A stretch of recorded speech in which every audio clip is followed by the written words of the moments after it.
The night began with rain streaking down the glass walls of a quiet café in Portland, Oregon.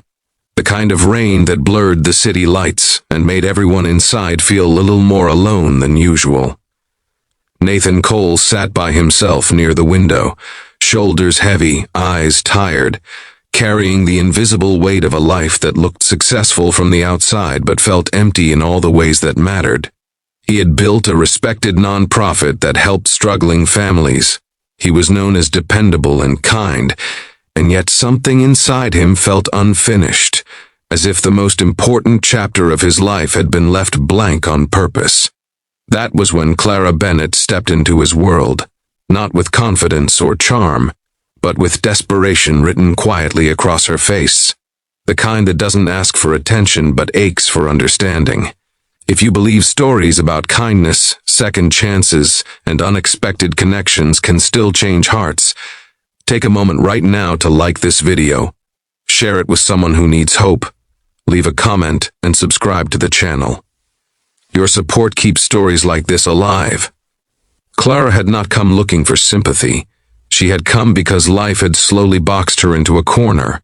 In her early 30s, she worked nights at a small community library and days caring for her aging aunt, who had raised her after her parents passed away in a highway accident outside Boise years earlier. Love had never been unkind to her. It had simply never arrived. Friends married, moved away, built lives that no longer included her, and Clara learned how to smile through the quiet. That evening, soaked from the rain and trembling with nerves, she approached Nathan's table not because he looked important, but because he looked lonely in a way she recognized in herself. Nathan noticed her hesitation before he noticed her words. She stood there, hands clasped, eyes steady but vulnerable, as if she had already prepared herself for rejection. What surprised him wasn't her request for help finding love, but the calm dignity with which she carried her need. Nathan had spent years helping people with housing, food, and medical bills, yet this request unsettled him because it wasn't practical. It was human. It was raw.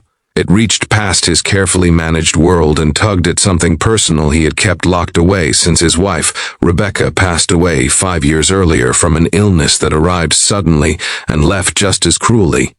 Instead of pity, Nathan felt curiosity. Instead of distance, he felt recognition. Clara didn't want to be fixed. She wanted to be seen.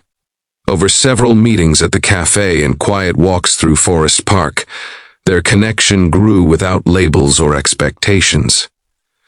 Clara spoke about feeling invisible in a world obsessed with noise. Nathan shared how grief had taught him how to function, but not how to feel. Their bond wasn't built on romance at first, but on understanding, the slow and gentle kind that doesn't demand anything in return. The challenge for Nathan wasn't Clara, it was himself. Loving again felt like betrayal, as though opening his heart would erase the love he had once known. Clara, meanwhile, battled the fear that she was only a temporary comfort, a reminder of what Nathan had lost rather than someone he could choose anew. The tension between them lived quietly, unspoken but heavy, growing stronger each time their laughter lingered a second too long or their silence felt too meaningful. One evening, after volunteering together at a shelter in downtown Seattle during a joint nonprofit event, the weight finally shifted.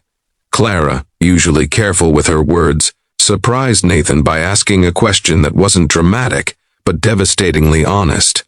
She didn't ask if he loved her, or if he was ready. She asked whether he believed a heart could hold two great loves without diminishing either. That question didn't accuse him.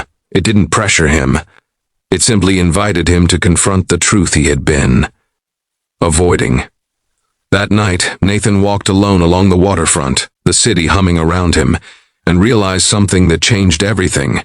Grief had taught him how to survive, but Clara had reminded him how to live. Love wasn't a limited resource. It didn't replace, it expanded. He understood then that honoring the past didn't require sacrificing the future. From that moment, things didn't magically become easy, but they became real. Nathan chose presence over fear. Clara chose patience over doubt. Together they navigated uncertainty with honesty, building something grounded not in fantasy but in trust. Their story didn't unfold with grand gestures or perfect timing, but with shared mornings, quiet prayers, and the courage to keep showing up. As seasons changed, so did they. Clara's life felt fuller, not because she was no longer alone, but because she no longer felt unseen. Nathan learned that healing didn't mean forgetting. It meant allowing joy to coexist with memory. In a small ceremony near Cannon Beach, with waves crashing behind them and a handful of friends watching, they committed not to perfection, but to truth.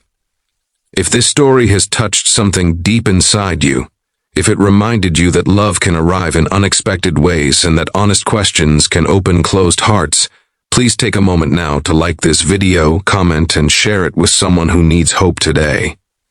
Before the story ends, we have one special request for you. Please comment below with the word believe if you still believe in love, kindness, and second chances. Your words matter more than you know. Nathan and Clara's story didn't shock the world, but it changed theirs. And sometimes, that's the kind of miracle that matters most.